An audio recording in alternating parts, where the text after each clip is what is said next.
బలహీన దేశాలపై direct threats, బలమైన దేశాలపై tariff బెదిరింపులు. ఇది ట్రంప్ స్టైల్. అమెరికా ఫస్ట్ అని చెప్పే క్రమంలో, అమెరికాను సూపర్ పవర్గా మరోసారి చూపించాలి అనుకునే క్రమంలో ట్రంప్ తమకు వ్యతిరేకం అనుకున్న బలహీన దేశాలపై ప్రతాపం చూపిస్తున్నారు. పిచ్చుకపై బ్రహ్మాస్త్రాలన్నమాట. ఇరాన్ను ఫినిష్ చేశాక క్యూబా సంగతి చూస్తామని ట్రంప్ తాజాగా చెప్పడం సంచలనంగా మారుతోంది. ఇంతకీ క్యూబా అంటే ట్రంప్కు ఎందుకంత పగ? ట్రంప్ లేటెస్ట్ గా ఏం డైలాగ్ కొట్టాడో ఒక్కసారి చూడండి. Next one is going to be, we want to do that special Cuba. He's waiting, but he says, let's get this one finished first. We could do them all at the same time, but bad things happen. If you watch countries over the years, you do them all too fast, bad things happen. We're not going to let anything bad happen to this country. చూసారుగా Trump comments. First Iran ను finish చేస్తాం, ఆ తర్వాత Cuba సంగతి తేలుస్తాం. అంతకు ముందు friendly take over అన్న Trump ఇప్పుడు ఏకంగా క్యూబాను డౌన్ చేస్తామని ప్రకటించడం కీలకంగా మారుతోంది. ట్రంప్ కు మైండ్ లో ఏదొస్తే అదే మాట్లాడుతుంటారు. తనకు రైట్ అనిపిస్తే అందరికి రైట్ అనిపించాల్సిందే. ఏమైనా అంటే పవర్ఫుల్ కంట్రీ అని, అమెరికా ఫస్ట్ అని, సూపర్ పవర్ అని, తాము ఏం చేసినా ప్రపంచ దేశాలు కిక్కురు మనకుండా పడుండాలన్నట్లుగా ఈ మధ్య చాలా నిరూపించుకునే ప్రయత్నాలు చేస్తున్నారు. ఏకంగా వెనజుయేలా దేశాధ్యక్షుడు నికోలస్ మదురో దంపతుల్ని కళ్లకు గంతలు, చేతులకు బేడీలు వేసి అమెరికా జైల్లో పెట్టడం సంచలనంగా మారింది. దీనిపై ఏ దేశం కూడా మాట్లాడలేదు. ఇక ఇరాన్ సుప్రీం లీడర్ ఖమేనీని చంపేశాక ట్రంప్ లో మరింత కాన్ఫిడెన్స్ పెరిగింది. తమతో యుద్ధం చేసేందుకు ఎవరు ముందుకు రారు అన్న ధీమా పెరిగింది. రష్యా, చైనా కూడా చూస్తూ ఉండిపోతాయంతే అన్న భ్రమలు పెరిగిపోయాయి. అందుకే ఈ భూగోళమంతా అమెరికా చెప్పినట్లే వినాలి, చెప్పినట్లే నడుచుకోవాలి అన్నట్లుగా ప్రవర్తిస్తున్నారా అన్న డౌట్లు పెరుగుతున్నాయి. ఇందుకు నిదర్శనం ట్రంప్ తాజాగా క్యూబా సంగతి తేలుస్తామన్నారు. ఇరాన్ ను ఫినిష్ చేశాక క్యూబా అంతు చూస్తామన్నారు. ఇదొక కీలక వ్యవహారంగా మారింది. క్యూబాలో ఏం జరుగుతుందో చూడ్డానికి అద్భుతంగా ఉందంటూ మాట్లాడారు. ఈ కామెంట్స్ ప్రపంచ వ్యాప్తంగా చర్చకు దారితీశాయి. అసలు ప్రపంచ దేశాలను ట్రంప్ ఏం చేయాలనుకుంటున్నారు, ఏం జరుగుతోందన్న చర్చ నడుస్తోంది. కలలో ఏ దేశం కనిపిస్తే ఆ దేశాన్ని టార్గెట్ చేయటమేనా అన్న ప్రశ్నలొస్తున్నాయి. గత కొన్ని దశాబ్దాలుగా యుఎస్ క్యూబా మధ్య రాజకీయ విభేదాలున్నాయి. క్యూబా ప్రభుత్వంపై గత కొన్నేళ్లుగా అమెరికా తీవ్ర ఆంక్షలు విధించింది. ట్రేడ్, ఫినాన్స్, ఎనర్జీ సప్లైలను టార్గెట్ చేసింది. ఆర్థికంగా దెబ్బతీసి క్యూబా అంతు తేల్చాలనుకుంటున్నారు ట్రంప్.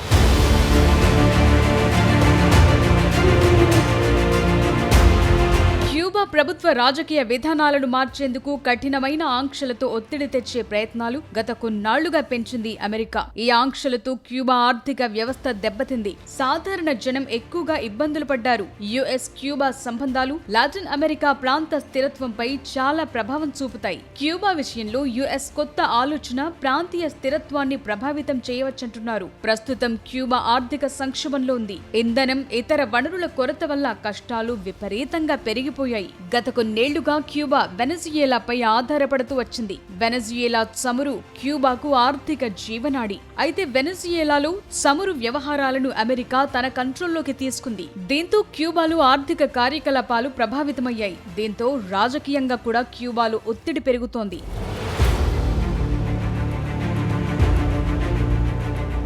మార్చి 4న క్యూబా నేషనల్ గ్రిడ్ పూర్తిగా విఫలమైంది. దీనివల్ల హవానా సహా దేశంలోని 3/4 భాగం చీకట్లోనే ఉంటోంది. అమెరికా చేస్తున్న ఇంధన దిగ్బంధంతో క్యూబాకు చమురు ఆగిపోయింది. ముఖ్యంగా వెనజుయేలా నుండి వచ్చే ఆయిల్ నిలిచిపోవడంతో పరిస్థితి మరింత దిగజారింది. రోజుకు 20 గంటల వరకు పవర్ కట్ ఉందంటే పరిస్థితి అర్థం చేసుకోవచ్చు. ఇదే కాదు, ఆహారం, మెడిసిన్స్, తాగునీటి సరఫరాకు తీవ్ర అంతరాయం కలుగుతోంది. ఇప్పటికే ఇరాన్ సంఘర్షణ ప్రపంచ భద్రత ఆందోళనలను పెంచింది. అంతర్జాతీయ దౌత్య ప్రాధాన్యతలను మార్చింది. ఇరాన్ యుద్ధం ముగిశాక క్యూబాలో నాయకత్వ మార్పు చేసి చెప్పినట్లు పని చేయించుకునే ఆలోచనలు కనిపిస్తున్నాయంటున్నారు.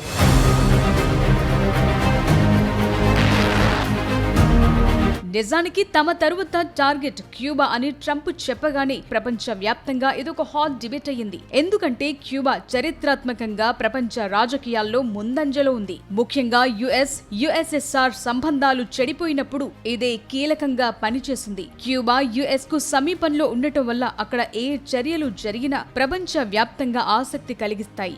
అమెరికా తీసుకునే చర్యలతో కొత్త భౌగోళిక రాజకీయ సంఘర్షణలు తలెత్తే అవకాశాలు కూడా కనిపిస్తున్నాయి. క్యూబా ప్రభుత్వం ఏదో ఒక ఒప్పందం చేసుకోవటానికి ఆసక్తిగా ఉందని ప్రస్తుతం అమెరికా అధికారులతో చర్చలు జరుగుతున్నాయని ట్రంప్ అంటున్నారు. అయితే క్యూబా ప్రెసిడెంట్ మిగ్యూల్ డియాజ్ మాత్రం చర్చలకు సిద్ధమని ప్రకటించినప్పటికీ లొంగిపోయే ప్రసక్తే లేదని ఇప్పటికే స్పష్టం చేశారు. ఒత్తిడికి తలొగ్గి ఎలాంటి ఛాన్స్ ఇవ్వబోమని ఆయన తేల్చి చెప్పారు. సో ఈ మొత్తం ఎపిసోడ్ చూస్తే మూలిగే నక్కపై యుద్ధం కాదు, దమ్ముంటే బెబ్బులిపై యుద్ధం చేయాలన్న వాదనలు వినిపిస్తున్నాయి. క్యూబా ఆర్థికంగా పూర్తిగా బలహీనపడింది. అంత మాత్రాన తమను తాము తక్కువ చేసుకునే పరిస్థితిలో అసలే లేదు. అయితే అమెరికా కోరుకుంటున్నట్లుగా క్యూబాలో ప్రభుత్వ మార్పు జరుగుతుందా, లేక అక్కడి ప్రజలు ఈ సంక్షోభాన్ని తట్టుకుని నిలబడతారా అనేది రాబోయే కొన్ని వారాల్లో తేలనుంది.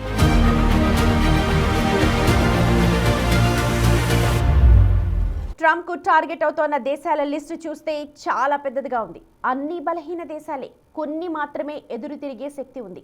అన్ని దేశాలను బెదిరించి తమ చెప్పు చేతుల్లో ఉంచుకోవాలంటే ఈ రోజుల్లో కుదిరే పనేనా? అలా చేసి అమెరికా ఏం సాధిస్తుంది అన్న ప్రశ్నలు వస్తున్నాయి. మరోవైపు ట్రంప్ తన రెండో పదవీ కాలంలో అమెరికా ప్రాబల్యాన్ని పెంచే ప్రయత్నం చేస్తున్నాడంటున్నారు. ఇది ప్రాబల్యం పెరగడమా, పరపతి తగ్గడమా అన్న ప్రశ్నలు వస్తూ ఉన్నాయి. ట్రంప్ టార్గెట్ లిస్ట్లో ఉన్న దేశాలేంటో ఇప్పుడు చూద్దాం.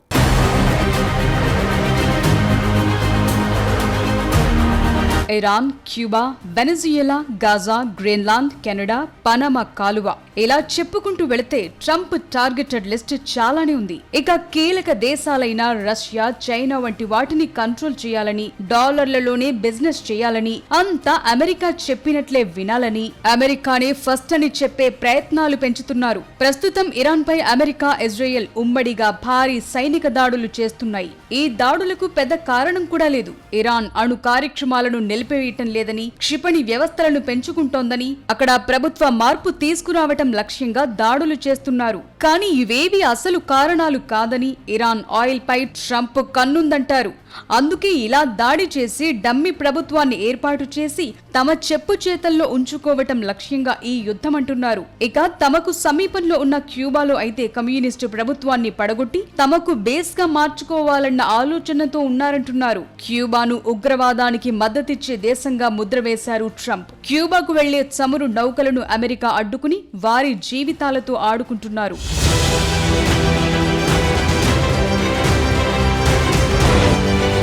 మొన్నటికి మొన్న వెనజుయేలాలో ఏం జరిగిందో ప్రపంచమంతా చూసింది. లాటిన్ అమెరికాలో వెనజుయేలా కూడా ట్రంప్ టార్గెట్ లిస్టులో ఉంది. గతంలో నికోలస్ మదురో ప్రభుత్వాన్ని కూలదోసి అక్కడ కొత్త ప్రభుత్వాన్ని అమెరికా ప్రయత్నించింది. అయితే ఈ ఏడాది జనవరిలో వెనజుయేలాపై మెరుపు దాడులు చేసింది అమెరికా.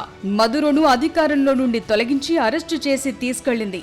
దీనిపై ప్రపంచ దేశాలు పెద్దగా రియాక్ట్ కాకపోవడంతో అమెరికా మరింతగా రెచ్చిపోతుందంటున్నారు. అటు చైనాను సైనిక పరంగానే కాకుండా ఆర్థిక పరంగా అతి పెద్ద శత్రువుగా ట్రంప్ భావిస్తున్నారు.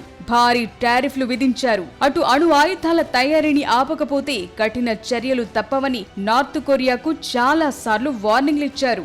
మెక్సికో, కెనడాలను టార్గెట్ చేస్తున్నారు. సరిహద్దుల వద్ద డ్రగ్స్ అక్రమ వలసలను అడ్డుకోకపోతే టారిఫ్లు విధిస్తామని బెదిరించారు. ట్రంప్ తన వ్యూహంలో భాగంగా ఆర్థిక ఆంక్షలు, టారిఫ్లు, అవసరమైతే సైనిక దాడుల ద్వారా ఆయా దేశాల్లో ప్రభుత్వాలను మార్చి అమెరికా ప్రయోజనాలను కాపాడటమే లక్ష్యంగా పెట్టుకున్నారు.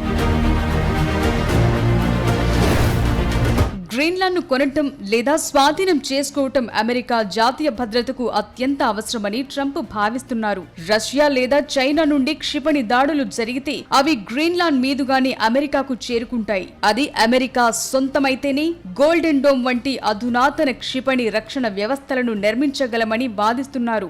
డెన్మార్క్ ఈ గ్రీన్లాండ్ ను రష్యా లేదా చైనా నుండి రక్షించలేదని, అమెరికా మాత్రమే ఆ పని చేయగలదని ట్రంప్ నమ్ముతున్నారు. ఇది ట్రంప్ లక్ష్యం కాదు. అసలు మ్యాటర్ ఏంటంటే అక్కడ లభించే అరుదైన ఖనిజాలు భవిష్యత్ టెక్నాలజీకి చాలా కీలకం. అది కూడా ట్రంప్ మైండ్ లో ఉంది.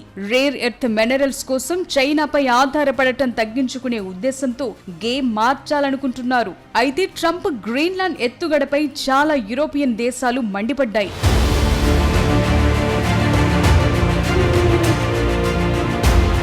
కెనడాను అమెరికాలో 51వ రాష్ట్రంగా మార్చాలనే ప్రతిపాదనను ట్రంప్ వ్యూహాత్మకంగా ఒక దశలో ప్రస్తావించారు. అది చాలా హాట్ డిబేట్ కు దారితీసింది. సరిహద్దులు పంచుకుంటే దేశాలను ఆక్రమించేస్తారా అన్న చర్చ జరిగింది. కెనడా ప్రధాని మార్క్ కార్నీ సరిహద్దుల వద్ద డ్రగ్స్ వలసలను అడ్డుకోకపోతే ఆ దేశంపై 25% టారిఫ్లు విధిస్తామని ట్రంప్ బెదిరించారు. అంతేకాదు కెనడా రక్షణ కోసం అమెరికాపై ఎక్కువగా ఆధారపడుతోందని, అందుకు ప్రతిగా కెనడా అమెరికాలో కలవటం బెటర్ అని కామెంట్ చేశారు.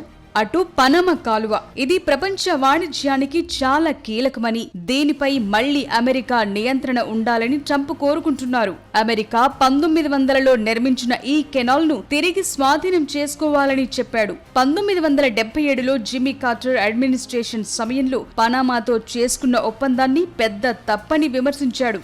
సో ఓవరాల్ గా చూస్తే ట్రంప్ టార్గెట్ చేస్తోన్న దేశాలు ఆర్థికంగా, రాజకీయంగా బలహీనంగా ఉన్నాయి. కానీ కొన్ని రియాక్ట్ అయ్యే స్థితిలో ఉన్నాయి.